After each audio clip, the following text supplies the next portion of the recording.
Looking at state media and some of the reporting, also eyewitness reports that the attacks were more extensive than the last time in April when we saw the tit for tat between Israel and Iran, but they weren't as severe as some had feared. And so that crossroad, that juncture that Iran and Israel are at, may look like there seems to be an off ramp essentially for this to not escalate further, which means for Iran to not feel like they have to respond again to this Israeli attack. And so this could remain at where it is, the status quo. The Iranians may be able to stomach this. We still have to wait for the final report about the damage, the destruction, and potential casualties.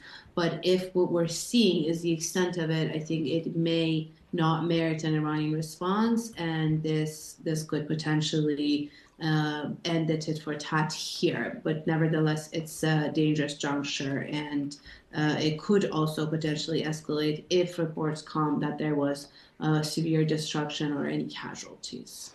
Yes, and what do you make of the response from the Iranian authorities at the moment? They're really downplaying these attacks, aren't they?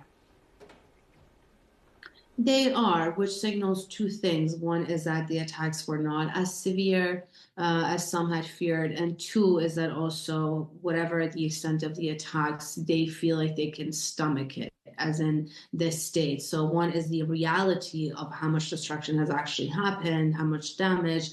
And two is how you can present that to your own constituency, to your base, and also to your supporters across the region, the so-called resistance to the Israeli side. And so from the initial signals that we're getting and also eyewitness reports of the extent of the attacks, the Tehran International Airport seems to be working in quiet, and there are other areas in the country that eyewitnesses are sharing reporting, and also even the areas that have been attacked, the reporting that we're seeing, the images don't seem to have caused that much destruction. Nuclear sites were not attacked. Oil fields and oil refineries don't seem to be attacked.